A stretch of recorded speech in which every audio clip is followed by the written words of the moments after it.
When my grandmother died, my cousin Rachel inherited the lakefront vacation house. My older brother got the downtown bakery building. And me? I got a falling-apart cattle ranch nobody had visited in 15 years. People at the funeral exchanged looks. My mother-in-law actually patted my hand like I had a terminal illness. My husband didn't even pretend. He looked at me across the lawyer's table and said one word under his breath. Pathetic. 3 days later, he packed my suitcase himself and drove me out to that ranch with our 2 daughters in the backseat. I slept on a mattress that smelled like rain damage and old cedar. And what I found in my grandmother's tack room before sunrise made me sit down on the dirt floor and cry. Before I tell you the rest, please hit that subscribe button so more women like me can find this story. Now let me start from the beginning. My name is Hannah. I'm 29 years old, and I'm a mother of 2 little girls, Lily, who is 6, and Mia, who just turned 4. My grandmother, Nana Ruth, raised me almost as much as my mother did. Every summer of my childhood, I spent 6 weeks at her ranch outside Cottonwood, Texas. She taught me how to braid hair, how to make biscuits from scratch, and how to read a horse's mood by watching its ears. When my mother remarried and started a new family, Nana Ruth was the only person who never made me feel like a leftover. She died in May, peacefully, at 83. The funeral was small, just family and a few neighbors who still remembered her. My husband Mark wore his good gray suit and complained about the heat the entire afternoon. My cousin Rachel cried beautifully into a silk handkerchief, the kind of crying that doesn't ruin makeup. My older brother Caleb stood with his wife near the casket and accepted condolences like he was the host of the event. 2 weeks later, the lawyer called us all into his office in Tyler. The room had wood paneling and one of those big leather couches nobody actually sits on. We sat in a half circle around his desk. Mark crossed his arms. Rachel had her purse on her lap, ready. Caleb checked his watch twice before the lawyer even opened the folder. The lawyer cleared his throat and began reading. The lakefront house at Cedar Bend, including the boat dock and the surrounding 3 acres, will go to Rachel. Rachel let out a soft little sound, like she was trying not to smile. Her husband, sitting outside in the lobby, was about to be very pleased. The bakery building on Main Street, including the apartment above and the bakery business currently leasing the space, will go to Caleb. Caleb nodded once, like he had expected exactly this. His wife squeezed his arm. Then the lawyer paused and looked at me. The Bar 3 ranch, including the house, the barn, the tack room, and all 62 acres of grazing land, will go to Hannah. The room got very quiet. Then Rachel coughed into her hand, and I knew she was hiding a laugh. Caleb actually said it out loud. He said, "Well, somebody had to get it." And the lawyer just kept reading like nobody had spoken. Mark didn't look at me on the drive home. He drove with one hand on the wheel and the other rubbing his temple like he had a headache. The girls were in the back, asking questions about the lawyer's office and whether Nana Ruth was watching us from heaven. I answered them softly so Mark wouldn't snap at me for being too loud. That night, my mother-in-law came over for dinner. Rachel and her husband came too. It was supposed to be a family meal to remember Nana Ruth. It didn't feel like that. It felt like a victory dinner where I was sitting at the wrong end of the table. Halfway through the roast chicken, Mark raised his glass. To Rachel, he said, who finally has the lake house she always deserved. Rachel laughed and tilted her head, pretending to be embarrassed. Her husband clapped her on the shoulder. My mother-in-law lifted her glass too, smiling at Rachel like she was her own daughter. Then Mark looked at me. He didn't raise his glass. And to Hannah, he said, who got the ranch where dreams go to die. People laughed. My mother-in-law actually snorted. Rachel covered her mouth like she was trying to be polite, but she was laughing too. I sat there with my fork halfway to my plate, and I forced my face to stay still. Lily, my 6-year-old, looked up at me with confused eyes. She knew something was wrong. She just didn't know what. I cleared the plates myself. Nobody offered to help. After everyone left, I stood at the kitchen sink with my hands in soapy water, staring at the dark window above the faucet. I could hear Mark in the living room, pouring himself another drink. He came into the kitchen, leaned against the counter, and watched me wash dishes for a full minute before he spoke. "A ranch," he said. I didn't answer. "A broken-down cattle ranch in the middle of nowhere," he said. "No livestock, no income, no equipment, just dirt and a falling fence." "It's still property," I said quietly. "It's still nothing," he said. "Your cousin gets a lake house she can rent out for $2,000 a weekend. Your brother gets a building with a tenant already paying rent. You get a money pit." I rinsed a plate and set it in the rack. My hands were steady, but only because I was concentrating very hard on keeping them that way. "Your grandmother insulted you," Mark said. "And you don't even see it." "She didn't insult me." "Then she thought you were stupid," he said. "She gave the smart inheritance to the smart family members, and she gave the trash to you." I turned off the water. I didn't look at him. "You're useless, Hannah," he said. "You always have been. I knew it when I married you, but at least I thought your family had something. Turns out they don't even think you're worth anything either." I felt the words land somewhere deep, in a place I had been protecting for 10 years of marriage. I felt them stick. Then he said the words that changed everything. "You know what?" he said. "You should go see your inheritance. Take the girls, go live there. See what it feels like to wake up in a place that matches what you actually deserve." I turned to look at him then. I waited for him to laugh, to take it back, to say it was the bourbon talking. He didn't. "I'm serious," he said. "Pack the girls. Go tonight. I want to see how long you last." My hands started shaking, but I didn't let him see. I walked upstairs. I packed 2 small suitcases for the girls and 1 for myself. I picked Mia up out of her bed, and I told Lily we were going on an adventure to Nana Ruth's ranch. Lily was sleepy and confused, but she trusted me, and that was almost worse than anything Mark had said. She trusted me to know what I was doing. I didn't. The ranch was about an hour and a half away from our house in Tyler, almost all of it on dark country roads. Mia fell asleep within 20 minutes. Lily kept asking questions in her small voice. "Why are we going at night, Mommy? Where will we sleep? Is Daddy coming later?" I told her Daddy needed some quiet time, and we were going to have a sleepover at Nana Ruth's old house. She seemed to accept that. Children accept almost anything if you say it calmly enough. When I turned off the highway and onto the gravel road that led to the ranch, my headlights caught the wooden sign Nana Ruth's husband had carved 50 years ago. Bar 3 Ranch. The paint was peeling. 2 of the chains holding it up had rusted through, and the whole sign hung crooked from a single post. The house was dark. The porch light was burned out.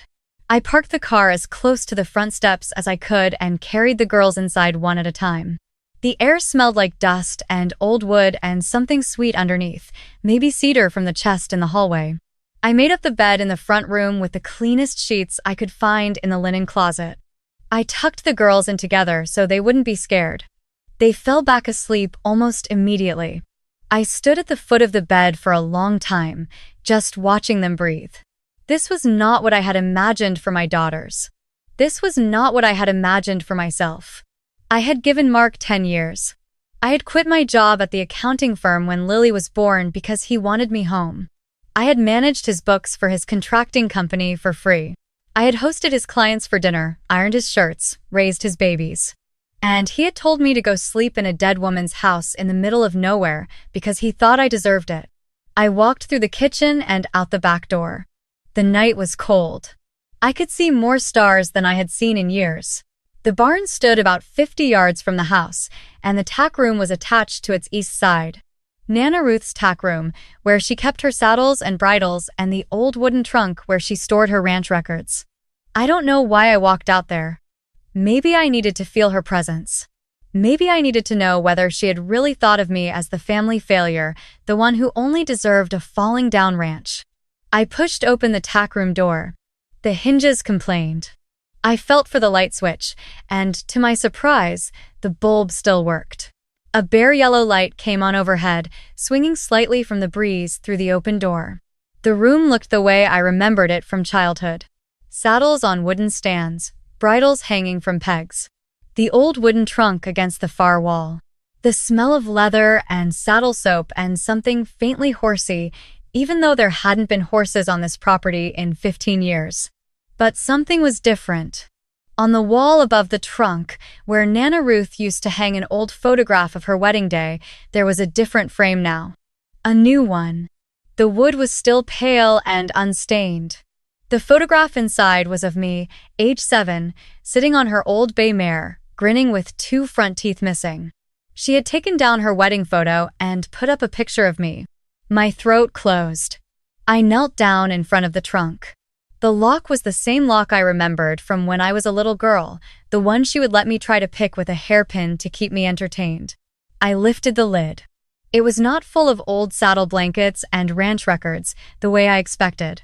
It was almost empty. Inside, there was a thick manila folder, a rolled-up document tied with twine, a small velvet jewelry box, and an envelope with my name written on the front in Nana Ruth's careful handwriting. My hands started to tremble. Not from cold, from something else. I picked up the envelope first. I almost couldn't open it. Once I read what was inside, I knew everything would change, and part of me wanted to stay in the moment before, where I was still just a woman in a dusty tack room who had no idea what was about to happen. I opened it. Hannah, the letter began.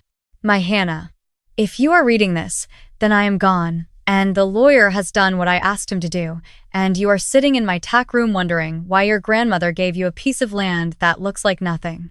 I sat down on the floor. I had to. I know what people will say at the will reading. I know what your husband will say. I have known for a long time that man does not see you. I tried to tell you that one summer, but you weren't ready to hear it, and I didn't push. I should have pushed harder. Forgive me. I had to put the letter down for a minute. I wiped my eyes with the back of my hand. I want you to listen to me now.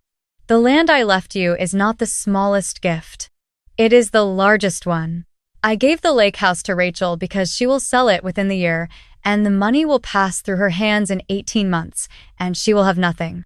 I gave the bakery building to your brother because he will collect rent on it, and that is all he wants from life, a check in the mailbox. They got what fits them. You got what fits you. The land underneath this ranch is worth more than you can imagine.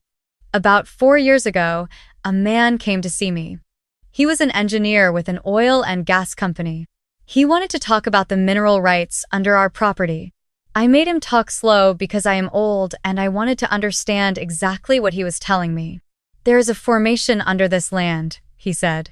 A big one. The natural gas reserves under the Bar 3 are some of the most accessible in the region. He offered me a leasing contract. I told him I would think about it. I never signed. I never signed because I was waiting for you. I put the letter down again. My whole body felt like it was vibrating.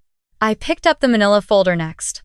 Inside were copies of 3 different lease offers from 3 different energy companies. Each one was thicker than the last. Each one had a number on the bottom of the first page, and each number was larger than I had ever earned in my entire life. The most recent offer was dated 6 weeks before Nana Ruth died. I unrolled the document tied with twine. It was a survey map of the ranch, marked with red boundaries showing the proposed drilling sites. 3 sites. 3 wells. I opened the small velvet jewelry box last. Inside was a key on a thin silver chain. A note was tucked under the velvet pad. The key opens the safety deposit box at First National in Cottonwood. Box 412. There is more in there. Everything you need to verify what I am telling you. Bring identification. The bank manager knows you are coming. I went back to the letter. Listen to me, Hannah. You are patient. You are smart. You watch before you act. That is exactly the kind of person who needs to be holding this kind of money, because money like this destroys people who don't know how to wait. I watched your cousin spend her last bonus on a designer handbag. I watched your brother refinance his house twice to buy boats. I watched them, and I watched you, and I made my choice. But I want you to do something for me before you do anything else. Do not tell your husband. I read that line 3 times. Do not tell him until the divorce papers are signed and filed and the judge has approved the settlement. Inheritance is separate property in Texas. He cannot touch this, but he can make your life very hard if he knows. He can drag out the divorce. He can use the children. He can find a way to make you give him a piece of it just to make him go away. Do not give him that chance. Find a lawyer, a woman, if you can. There is one in Cottonwood, Patricia Vega. Her card is in the safety deposit box. I have already spoken to her. She is expecting you. Take care of those baby girls. Be patient. Move slowly. The land has been waiting 40 years for the right moment. You can wait 6. I love you, Hannah. I always loved you the most. Don't tell your brother. Nana Ruth. I sat on the dirt floor of that tack room and cried for a long time. I cried because she had seen me. She had seen all of me, the tired wife and the diminished woman and the mother who was barely holding on, and she had spent the last years of her life building me a way out. I folded the letter carefully and put everything back in the trunk. I locked it. I walked back to the house under a sky full of stars I hadn't been able to see in years from our house in town. The next morning, my phone rang at 7. It was Rachel. Her voice was bright and rested. Just wanted to check in, she said. I heard you went out to the ranch last night. Mark said you were having a little episode. I'm fine, I said. Well, the lake house appraised yesterday, she said. We're already getting offers for the boat slip rental. Steve thinks we can clear 40 grand in the first summer. That's wonderful, Rachel. How are you holding up out there? She asked. Is it just awful? I looked out the kitchen window at the back pasture, at the rolling brown grass and the line of cottonwoods along the creek and the soft pink light of the early morning sky. It's quiet, I said. She laughed. Well, at least there's that. After she hung up, I called Patricia Vega. She answered on the second ring. When I gave her my name, she said, Hannah. I have been waiting for your call. Can you come to my office on Thursday? I said yes. I drove into Cottonwood that afternoon and went to First National. The bank manager was a kind woman in her 50s who had grown up 2 roads over from Nana Ruth. She walked me back to the safety deposit boxes herself. Box 412 contained another folder, a flash drive, and Patricia Vega's business card paperclipped to a handwritten note from Nana Ruth that said simply, "This woman is on your side." The folder contained geological survey reports, mineral rights documentation, communications with 3 different energy companies, and a notarized appraisal from an independent firm valuing the mineral rights alone at over $4 million. The flash drive contained scanned copies of everything in case the originals were lost. I sat in my car in the bank parking lot and just held the folder against my chest for a long time. That evening, Mark called. His voice was softer than it had been the night before. Not apologetic. Just softer. How long are you planning to do this little protest? He asked. It's not a protest. Hannah, the girls have school. Lily has dance on Tuesdays. They're with me. I'll handle it. He sighed. Look. I was upset. The whole inheritance thing was a disappointment. I said things I shouldn't have. Come home tomorrow. I'm going to stay out here a little longer, I said. I think the girls and I need some time. Hannah, I'll call you when I'm ready, I said, and I hung up before he could answer. Thursday, I met Patricia Vega in her small office above the feed store on Main Street in Cottonwood. She was about 50, with short gray hair and reading glasses that hung from a beaded chain around her neck. She poured me a cup of coffee, sat down across from me, and said, Your grandmother was one of the smartest women I ever met. Let's talk about how we're going to do this right. For the next 2 weeks, I lived a double life. During the day, I drove the girls to and from their schools in Tyler, packed their lunches, kept the house in town tidy enough that Mark wouldn't get suspicious. He had cooled down. He was being careful around me, even kind. He sensed something had shifted. He thought I was hurt, and he was waiting for me to come crawling back so he could be the magnanimous husband who forgave me. At night, after the girls were asleep, I worked. I drove out to the ranch on weekends. I met with Patricia twice a week. I met with the energy company that had made the highest offer. I gathered every financial document from our marriage, every bank statement, every tax return, every record of the years I had worked unpaid for Mark's contracting business. Patricia drafted everything carefully. She filed the divorce petition on a Monday morning when Mark was at a job site 40 miles away. He was served at lunch. He called me 37 times that afternoon. I didn't answer one of them. I picked the girls up from school myself. I drove them to the ranch. Patricia had already arranged for a temporary protective order, a child custody filing, and a freeze on our joint accounts. By the time Mark figured out what was happening, I was 3 steps ahead of him on every front. 2 days later, Mark's mother called me. She was crying. "How could you do this to him, Hannah? He's devastated. He didn't mean what he said. You're tearing this family apart over a stupid argument." "He told me to leave," I said. I left. He didn't mean it. He meant it enough to pack my suitcase. She kept talking. I stopped listening. After she hung up, I blocked her number. The energy company signed the lease 6 weeks later. The signing bonus alone was enough to pay off the house in town that Mark had insisted we buy and put a college fund away for both girls and leave me with more in savings than I had ever seen in my life. The royalty payments would start once production began. The divorce took 4 months. It would have taken longer, but Mark had no leverage. Inheritance is separate property in Texas. He had no claim to the ranch, no claim to the lease, no claim to the royalties. Patricia made sure of every detail. We settled on shared custody for the girls, primary residence with me. Mark got the house in town that he had always wanted anyway. I got my freedom and my daughters and a future I could finally see clearly. I never told him about the gas lease. He found out when the local newspaper ran a story about new drilling activity in the Bar 3 section 6 months after the divorce was finalized. I heard he showed up at his mother's house that night and put a hole in her drywall. Rachel sold the lake house within the year, just like Nana Ruth had predicted. She used most of the money to renovate her own house and take a trip to Italy. The rest she spent within 18 months. Caleb still collects rent on the bakery, and his wife still tells everyone at Christmas that Nana Ruth gave them the most valuable property. I let her think it. The girls and I live at the ranch now. We fixed up the house slowly, room by room, over the first year. Lily learned to ride my old neighbor's pony. Mia has a chicken named Margaret who follows her around the yard. I put up a new sign at the entrance. Bar 3 Ranch. Same name. Fresh paint. 2 new chains. Sometimes when I'm out walking the back pasture in the evening, I think about the night Mark told me to leave. I think about how I drove out here believing I had nothing, believing he was right about me, believing my own grandmother had given me the leftovers because that was all I deserved. He thought he was throwing me away. He didn't know he was sending me home.